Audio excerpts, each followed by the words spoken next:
Yeah, absolutely. Do the intro, baby. So, yeah, I just want to introduce Lewis here and Donald, uh, Business Finance Pros. They are leaders in the industry, been around doing this for about, I don't know, 30 years.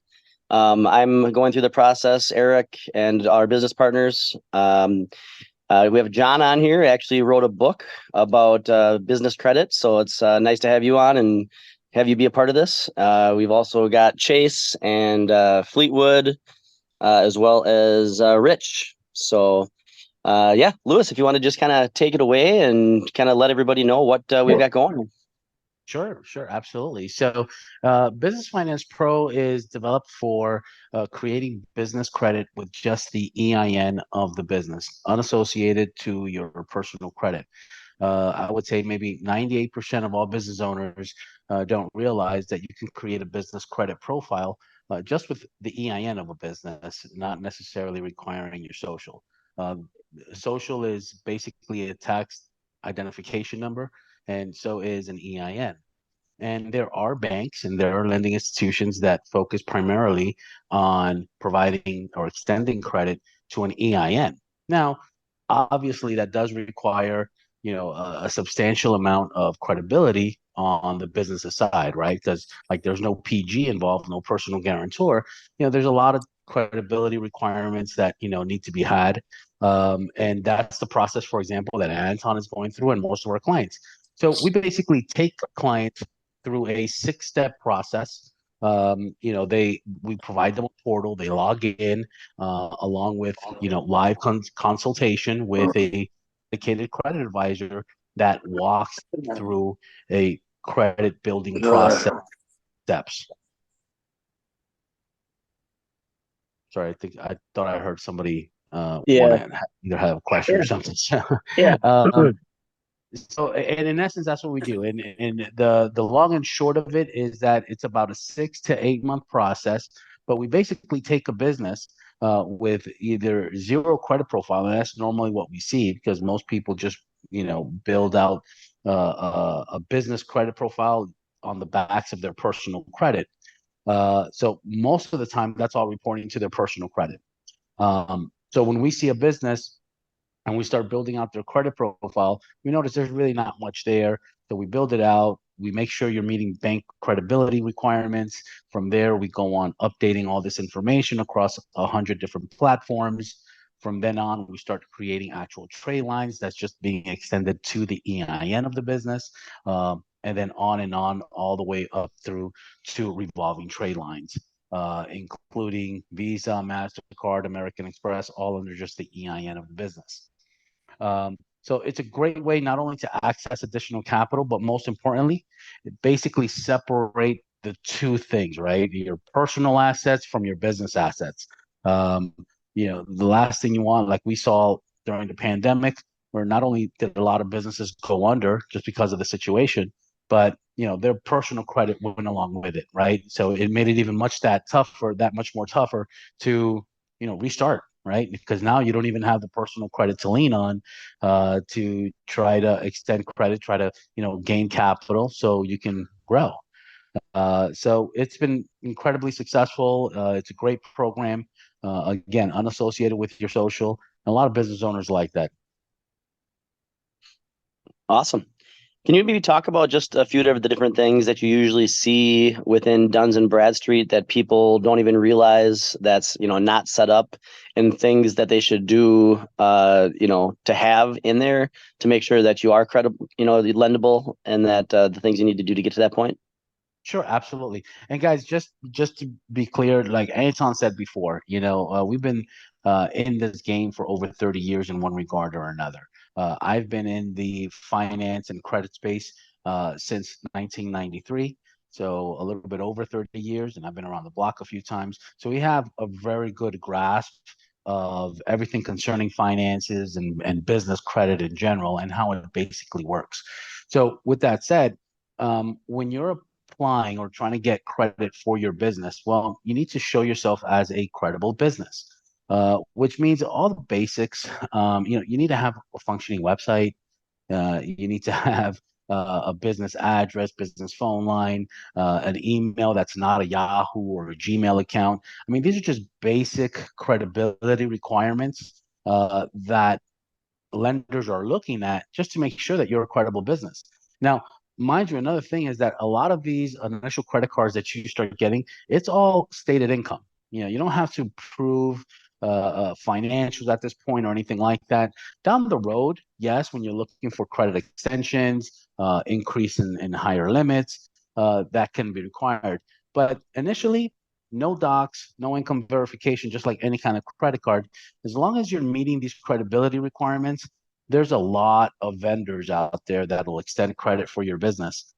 Everything from store cards to fleet cards, again, cash cards like Visa, MasterCard, American Express, and they function just like any other credit card that's on your personal name, but this would be under your EIN. Awesome. Thank you. Does anybody have any questions so far?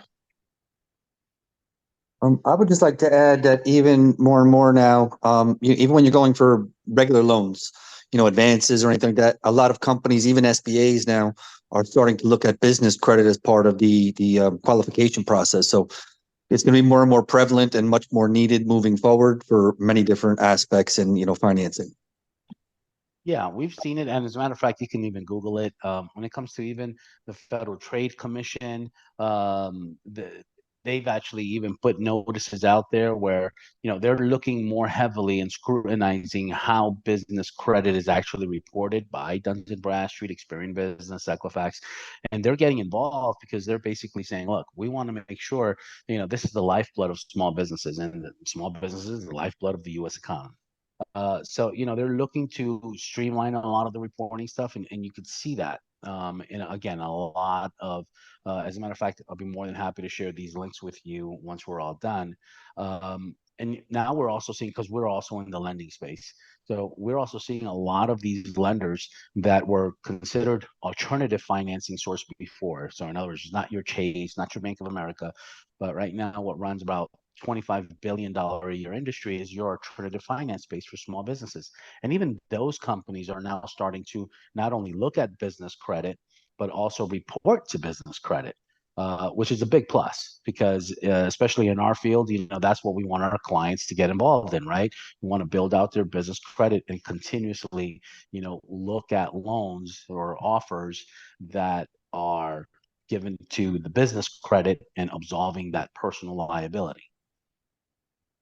Keep in Very mind, cool. another thing is this: if you guys know about a little bit about personal credit, let me just tell you a little caveat.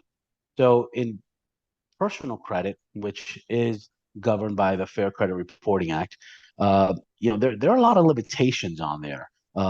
So, for example, uh, utilization plays a huge role. And this is actually real world scenario. So I don't mean to bore you guys, but this is really what happens in the real world scenario when it comes to a small business owner. You can go get credit cards, and on the piece of plastic, it'll say the business name, but it's actually reporting to your personal credit. And that's about 90% of all credit card offers that are out there that offer business credit cards. You notice you got to personally guarantee those. Sorry, there's somebody trying to get in. Let me just admit them. Okay. So what happens in a real world scenario is that you're obtaining these credits, and that's great. You're getting these credit cards, but it's actually appearing on your personal credit. And during the normal course of running a business, you have to charge a lot of items. For example, we do the same thing, right? When it comes to expenses, marketing overall, we put it on the charge card throughout the month. At the end of the month, we reconcile. But now, if that's reflecting on my personal credit, well, you got to understand that my utilization is skyrocketed, right? And utilization plays a huge role in our FICO score, right? So what happens, even though I'm paying everything on time because my utilization is so high, I have a very low FICO score. And believe it or not, it plays a big role in everyday life occurrences. Insurance premiums are higher based on your credit score nowadays, and many other factors involve, refinancing your home, financing a vehicle, so forth. The lower the score, the higher the rate. Name of the game. So if you're having all these expenses being reflected on your personal credit, it's actually hampering your cash flow by not separating the two things. because again, I don't want to be held personally liable for my business expenses. And top of that, everything is paid perfectly. And yet, because of my business, I can't even go and refinance my home, or I can't even get a good competitive rate on an auto loan, or my insurance premium is actually high, which personally I feel it's not, it's unfair. But there's Allstate, State Farm. They pull your credit, and based on your credit score, will determine exactly what your rate will be. Not just your driving history or your, homeowner's insurance. It all plays a big role. So separating the two things actually saves you a ton of money. Awesome. Yeah, Would you be able to? Lewis, one of the other things that I've noticed with some of my clients is you get a lot more for a credit line. You get a lot higher limits with business credit. And, Absolutely. personal credit, they tend to max you out, maybe 8, 10,000 or whatever. If you got a Amex, Platinum, you get higher than that. But you can regularly get 25 or $50,000 in business credit, from some lenders where you just can't do that with personal credit, which Sure. for I a mean, look, we business can can be awesome. absolutely. Yeah. I'm sorry, I didn't mean to cut you off, John, but here, this is very simple, guys, very simple. So Our personal expenses, all of us in this chat, our personal expenses are a lot less than what our business expenses are running our business, right? So it's obvious where your business credit limits are going to be higher. As a matter of fact, the SBA states that business credit is 10 to 100 times higher than your personal limits, just because you need that additional expenses to run your business compared to your personal. And we all know this in the sense where, I mean, we probably don't know it, but if you think about it for a second, it makes all the sense in the world. I don't need $20,000 a month in personal expenses, right? The business does, but not me personally. I don't spend that much money. I don't need that much money. So yes, credit limits are much, much higher on a business account than they would be on a personal.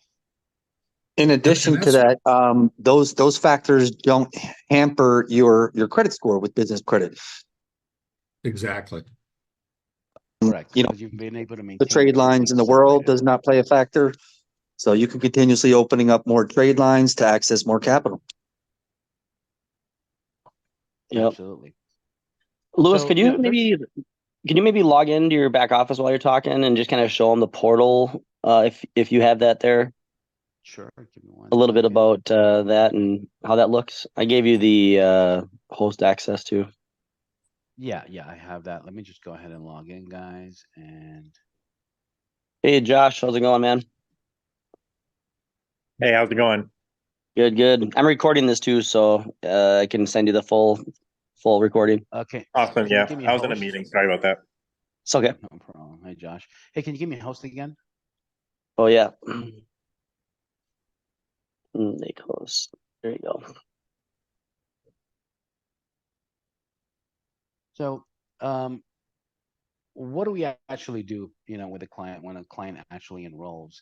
We actually, this is not just consulting, it's actual where we're providing the tools to our clients, business owners, so that they can actually see the progress as we're progressing forward towards building out their business credit profile. And again, we've got this down to a science. We've been, at this for 30 years and kind of like fine tuning the program. So our clients, once they log in initially, they're only seeing these two tabs, which is just a dashboard, just up to date kind of stuff. And then we go into their My Company Credit tab, and here we lay out. I'm sorry, it's a little glitchy today, but here we lay out our 6 steps, and it's a proven 6-step process that we've developed. We've seen again throughout the years of what is required to do and what steps have to come before and after and so forth, so we can build out this credit profile. And again, the time frame typically takes anywhere from 6 to 8 months. If it was up to us, hey, we'd do it in a month. But let's be sincere, credit reporting cycles, we're dependent on what's actually reporting. So we wait for the following report cycle to come on in and see what's been improved. So that's what kind of takes a long time. But we basically take the clients through step one, which is all this credibility information that we need to set up if it's not set up. From step two, then we actually start, establishing that information across 100 different platforms: LexisNexis, CreditSafe, DNB, Equifax, and I can go on and on. There's over 100 different platforms that a lot of lending institutions use as a reference point to validate your information. So we get all that information updated. Then once we sorry, let me just hit back. So once all your information, not only is it updated but congruent and consistent, it's the same information whether I go into check systems, or I go into Duns and Bradstreet, or I go into something as simple as just a simple Google search, right? The information is consistent, and that's what's really important. So, you know, underwriters, when they're looking at your application, they're validating your information, they want to make sure that it's accurate, right? If you know, there's an old saying in underwriting, and that is, when in doubt, decline. Very simple. There's never been an underwriter that's ever been fired for declining applications. Just the opposite. If you ever looked at an ad for an underwriter for, let's say, a lending institution that's looking to hire an underwriter, as what we did, it's not referred to as underwriting. It's referred to either loss mitigation or one of these all other titles. Their job is just that: it's to decline. If things don't match, decline. If there's in doubt, decline. I'm not going to get in trouble for that. I will get in trouble for me approving an application for a credit line and it goes bad, right? That kind of default rate goes against me in my performance in my job. But decline rate is not even a factor. So that's one side. So all these things have to match. So once we got through step one, which is meeting all these credibility standards, and step two, we're updating that across all these different platforms. Then we actually go into step three, which is start building out initial trade lines. Now, in step two, we were able to ascertain if there is any credit, if it's good, if it's bad. You know, do we need to really start all the way from scratch, or we already have a head start because there are some trade lines reporting? Based on that, you know, we'll start setting our clients up with these initial trade lines. And these are starter type of credit, very easy to get approved for. And more importantly, they report to the business credit bureaus. That's what we're looking for, because again, our focus is building out your business credit. So there's hundreds, if not thousands, of vendors out there that'll extend credit to you. The question is, do they actually report? And a funny story behind that is that I have many clients that say, "Oh yeah, I have a trade line with XYZ. You know, they give me $50,000 worth of credit every single month, and I've been paying them well for the last 10 years, never been late on a payment." But that vendor never reports. So nobody really knows about it. And it didn't help them in any way, shape, or form. So we focus on specifically vendors that do actually report. Now, some will report to Duns and Bradstreet, some will report to Experian. The point is that our credit advisors will get you the right mix of trade lines so that it's equivalently, or let's say appropriately reporting to each individual credit reporting agency that we want. So like, for example, if we see that you're short on trade lines specifically in your Experian business credit report, we'd rather get you some trade lines that report specifically to that um, uh, credit monitoring service, credit service, as opposed to, you know, developing trades or vendors that only report to DNB, and there's no reason to go there. You already have enough trade lines reporting on Duns and Bradstreet. So we need to focus. So, you know, our credit advisors know how to, you know, manage that. So you have the right mix of those.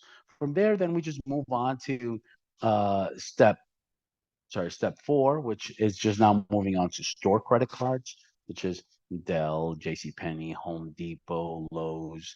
And I mean, you know, I could tell you about many different industries that really, with just establishing those cards, means a world of difference in their business. You know, you talk to a contractor and you're able to get them a $30,000 credit limit on Home Depot. Well, how many more jobs can he take on a monthly basis? Because now he has an extra $30,000 available to purchase materials on. And that plays a big role in many businesses. So as you can see, there's a long list of vendors that apply in what we call tier two trade lines. From these store credit cards, then we move on over to fleet cards.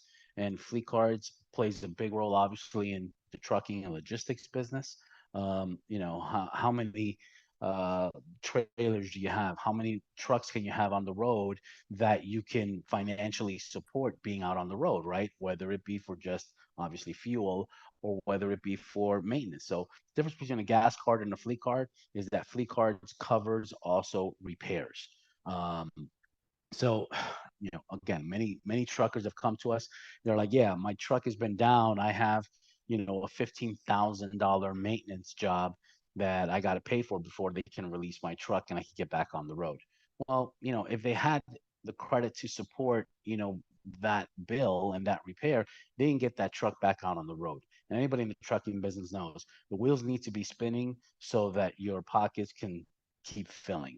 So, it's very important to have fleet cards. And again, this in itself, in a lot of cases, can make or break a business at this level. Ultimately, once we have enough trade lines reporting that we're getting around 12 or so trade lines reporting across all the different credit bureaus, then we can start moving on to actual Visas, MasterCard, even American Express, uh, where limits range anywhere on the low end from 7,500 to 10,000 per card, and on the high end to 25, 30,000. We do have clients that come back to us that have already gone through our course and say, hey, I need a credit increase. And we obviously help them facilitate that. They provide financials in some case and show and justify that they can use it. The nice thing about business credit, guys, is that there's also no utilization limit. So unlike personal credit, as long as you're paying all your bills on time and you're not reflecting that you're going through hardship, everything's being paid on time, you can always keep getting more credit. Whereby in personal credit doesn't work like that. You can easily get declined for a credit card if they see that your utilization is already maxed out. Um, it happens all the time. Hey, I got a 700 FICO score. Why'd you turn me down? Well, because right now you're overloaded. And to quite frank, you're probably not overloaded. These are just business expenses that are reflecting on your personal credit. Like I said, there's a lot of limitations on personal credit, whereby your business credit can absolve all these problems. I'm sorry, let me just catch my breath, let anybody ask me a question. I'm sure there has to be some questions at this point. Feel free to ask. I have a couple questions here. So I'm looking at this from two angles. One is that I own a business with my dad, and this would be something that makes sense. But I'm also part in a consulting company, and I could see a lot of people that would come across a lot of businesses this would be something they'd be interested in doing. And what I'm kind of wondering is the obviously if a business has been around for like say even it's just a year, but they're making pretty good money. Um, what does it look like the process? Like I'm sure doing it correctly, like it takes a while to get like they go through these 6 steps or whatever it is that you just showed us. Is there something that kind of well, what's the progression on like do they get some low limits in the beginning and then it goes higher, or is there like anything you recommend for a newer business to maybe get a little bit of cash flow going? Like is it better to get some funding, like slow funding first? Like I'm just kind of wondering what your thoughts are on that. Sure. So, every client is different. And when they come to us, part of that welcome and onboarding call, we're doing our fact finding. We're trying to figure out what their objectives are and so forth. There are a lot of loan programs that are available for starter businesses based on cash flow and revenue. And again, we have special relationships with a lot of the lenders that specifically report. Again, there's hundreds, if not even thousands of lenders out there, but there's only a select few that actually report. So I'd rather send them the business because I want it to Sure. also kind of complement the job that we're doing, right? And have it report to the business credit. So there's a lot of programs that, yes, initially you can drive in money right away. And again, we're going to, use lenders that will complement the rest of the work. And there's other cases, there's situations where there's very good credit. So, you know, there's a long-term play here. Like we can go ahead and obtain, credit cards for you immediately that, yes, they are personally guaranteed. And then, as we're building out your business credit profile and getting you credit cards that is just under your EIN, do some balance transfers, get those off of your personal credit. So Got that's it. another angle. So there's it depends, right? It depends on the situation, but there's a lot of options. There's a lot of options to businesses that they're not even aware that exist. Most business owners, when they think of a bank, they literally are thinking of Bank of America down the block. They don't really Right. recognize there's 1,000 lenders out there that are more niche and more specific, maybe to what their industry is, and will give you much more favorable rates, favorable programs that are much more beneficial. And that's where we come in, right? So the basically it boils down to is like obviously every business is a little bit different. So you like assess what their is and what their goals are, and then figure out the best course of action for them based on that. Yeah, I mean, look, there is this one framework, right? That's going down these 6 steps. And let's just say, 8 out of our 10 clients are saying, yeah, I just want to build out my business credit. I'm currently in this situation, which is I'm maxed out on my personal credit. It's so I want to start building out my credit profile, right? Business credit profile. So we just go down that course, right? But we'll also have a lot of clients that, say, no, I need to come up with 50 grand in the next 3 months. And I'll clearly tell you, look, it's going to take more than 3 months to do that under your business credit. But if their personal credit support it, well, there's other avenues that we can go. Got it. While our main objective is still the business credit, the regular 6-step program. Okay. But it's Thanks. very highly, what? No, and thank you, Daniel. The fact is, this is a very highly sought after program that's always been unspoken. And what I mean by that is, we're all business owners, I think, on this call. And, what's our biggest issue? Access to capital, right? Because we normally would say, look, if I had access to capital, I can, execute on this marketing program I want, or I can execute on this inventory I need to purchase, or, if I had additional capital, I can drive in more clients and take on more jobs at the same time, right? So, um, it's a highly sought after product that you can offer them. And again, we know that they're limited based on their personal credit. And even if it's good credit, there are limitations. Um, in this case, we're giving you this second credit profile that you can build that you weren't even aware that you had such an asset. And it's called an EIN number, and we all have one, Yeah, that makes sense. So yeah, it's a great product. Is anybody here looking at this as a product for themselves, or are you guys looking at it as a reselling opportunity? And For me, my business partner's on the line. His name is Josh. I'm on here too. But I mean, for me, it's both. Like, but we're definitely interested in looking at it for both. I mean, at least for me. yeah, gotcha. Yeah, it's a great program. I mean, look, I'm what is it? A hair product for men. I'm not just the owner. I'm a client. These are all the processes that we've done ourselves.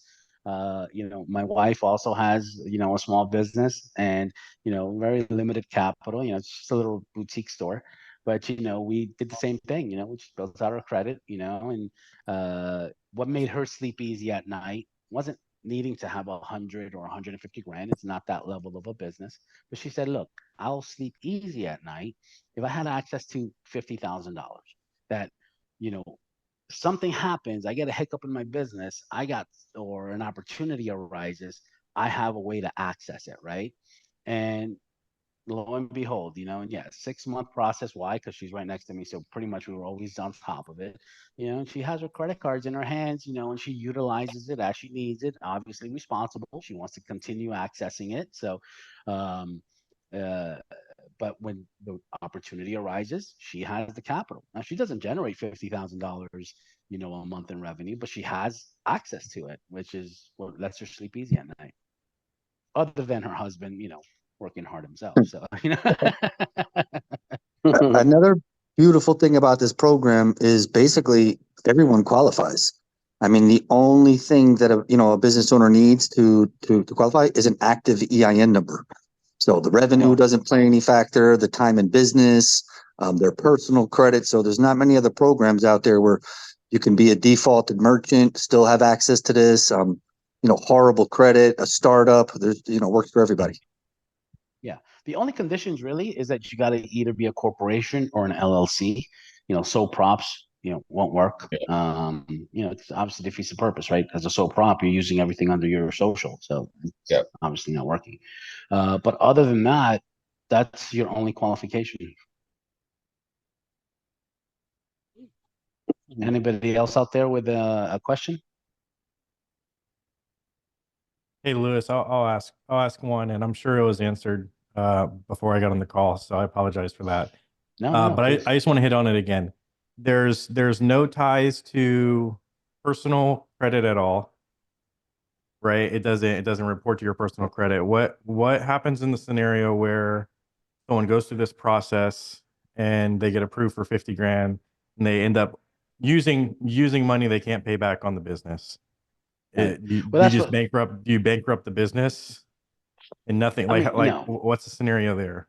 So, that's a great question. And look, let's be clear, guys. None of these banks are, that kind of, you Forgiving. know, they're not forgiving, Yeah, right? Words, I mean, you're not, even though you're not serving as a personal guarantor, there are collection methods to go after you personally as the business owner on record, right? right. So I don't recommend, this type of product. And trust me, that there's been many people that have tried to say, oh yeah, let's do this because, I'm gonna just, rack up 100 grand and go to Vegas. It's not for that person. Can you do it technically? Yeah, you can. But truthfully, if that's the route, I really wouldn't even want to take you on as a client, just Right. because look, they have their ways of getting to you. Okay. Um, they're not going to report to the personal credit. If you're using it legitimately, here's what you're doing. You're establishing trade lines that are just looking at your EIN, are extending the credit to the EIN. It's absolving your personal credit. Okay. And as long as you're doing right by it, you're not going to have any issues. If you start defaulting and you start, thinking that, you could just claim bankruptcy and go, look, it's not free money. They will go after you in one regard or another. But that's not the client that we would want to have Yeah, anyway, yeah. right? Because at the end of the day, you're just making our job more difficult down the road. Right. Yeah, I figured that was the answer. I was just Yeah, curious how and that ties back when someone goes through this program and they can't they sure, overspend, right? Because you get access the other part of credit, in my opinion, is it's easy for someone that doesn't know how to utilize it to overspend on things that don't yes, produce an income, right? So there's got to be the risk correct, mitigation as well on the front end for, like Dan said, we're a consulting company. So I just need to know like the repercussions of not paying it so I can sure. understand how to And no, explain that. that's it's a perfect question, because truthfully, we've run into many, especially when we were first launching this program.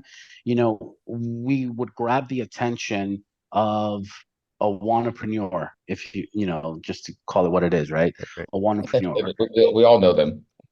Yes, we all know them, exactly. And there's always malintent and so forth. And we noticed how actually even harder it was to explain, look, this is a legitimate way to extend and get yourself more credit. If you're going to do this for the purpose of trying to take them to the cleaners, look, they're going to go after you, period, end of story. They're not, banks are not dumb. And there's ways. I'm not a collection guy, I don't know, but there are methods on how to ultimately tie it up. As a matter of fact, I was talking to a client just last night, where he recently came to us because similar stuff. Now, it wasn't malintent, but yeah, he had a hiccup, and it turned out that the cards that he had obtained previously through another source, similar service, but through another source, those credit cards, weren't reporting on his personal credit. But guess what? As soon as he started making a couple of late payments, all of a sudden they're on his personal credit. There's a way to do it. And he didn't serve as a PG, by the way, but they can't listen. Vendors can report whatever they want. Right. Let's be clear. Okay, especially on business credit. They can report whatever they want, even on personal credit. They only have a problem when somebody actually contests it. Does that make sense? Yeah, yeah.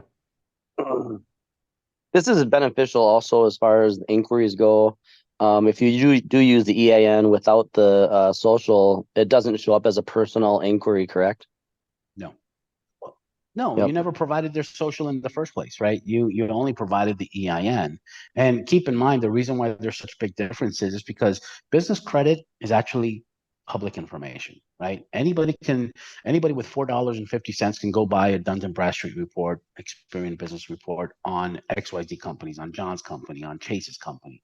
That's normal, right? So you can't be penalized for it being public record. That's why what do we call them again? Inquiries don't play a role in business credit, whereby in personal credit they do. You need permission on personal credit to check that credit, and that simply implies you're looking to extend them credit. That's why your FICO scores drop. Business credit is public record, and this is now a little bit sidebar kind of thing, but here's another one. So you gotta understand that there's a lot of companies out there that may be interested in working with you, right? And based on what they're going to find on your business credit will determine whether you actually get engaged by them or not. And what I mean, who I'm referring to, the big elephant in the room, is Uncle Sam. Just so you know, so that you can work for the government, one of the criteria is having business credit, because they're going to check your business credit. You got to have it established. There's actually even programs with the military nowadays that when you're going to retire off the military, they have business programs that literally require the soldier, if you will. I'm sorry, don't know the right terminology for that. To actually get business credit so that the federal government can give that small business a grant because you're ex-military. So business credit plays a big role in so many factors that are not direct, just indirect, but will play a big role.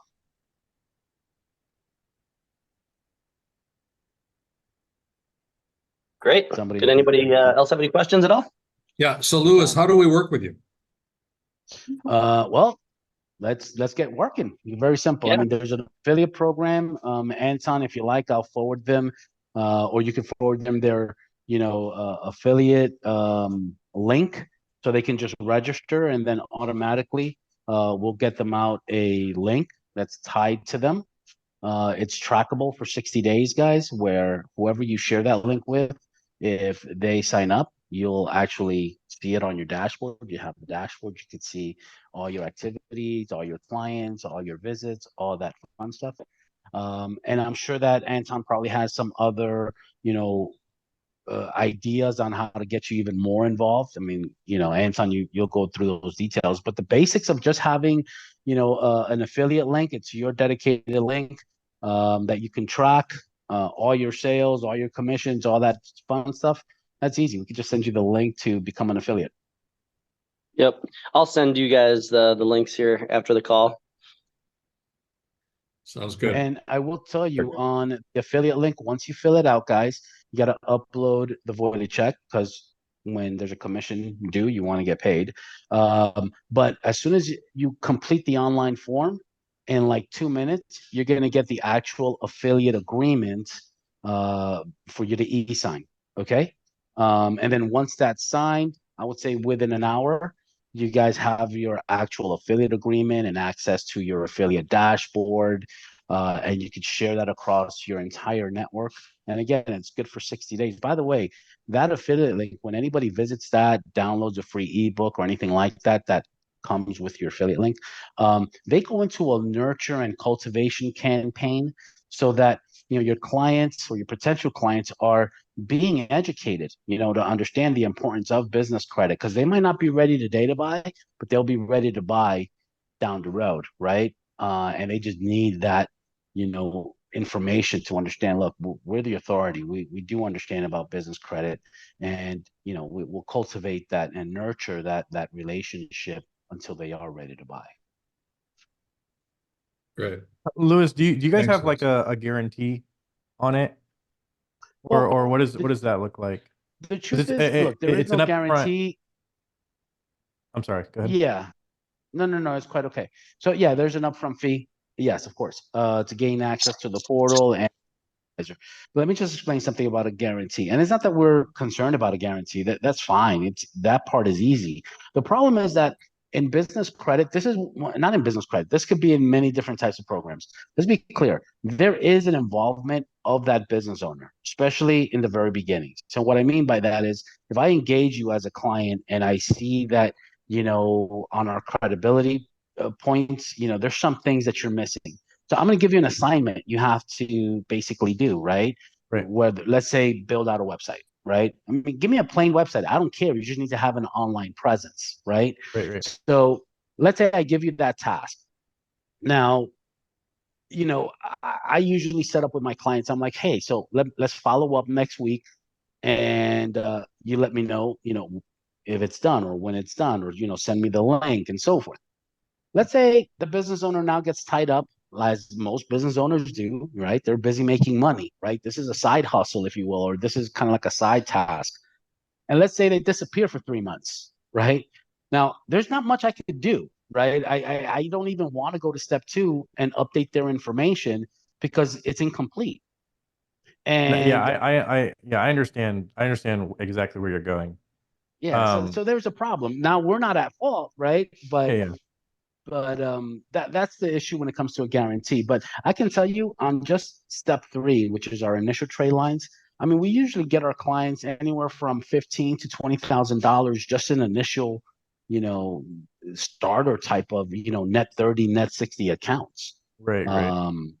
That part is easy. I have to create those trade lines. The starter stuff. Well, not Yeah. that you have to utilize all of it, but it's there. Yeah, and I think the 3,500 alone, just having you guys go through and getting the business listed on all the necessary, directories and setting up the Duns and Bradstreet correctly and getting the trade lines. I mean, that's worth it, and that alone It is is. worth it, It And is. then also you have the what was I gonna say? Oh, you do can make a website, correct, as well. Yeah. So I was just giving an example. For example, I was giving an example for an example. I was giving an example of a situation, but because it did occur. So what did we do to kind of offset these problems? Now we don't have it. It's not really a profit center, but we did find, for example, a lot of cases we talked to a client, and for example, they work off of their business phone, their cell phone, right? Their business phone is their cell phone.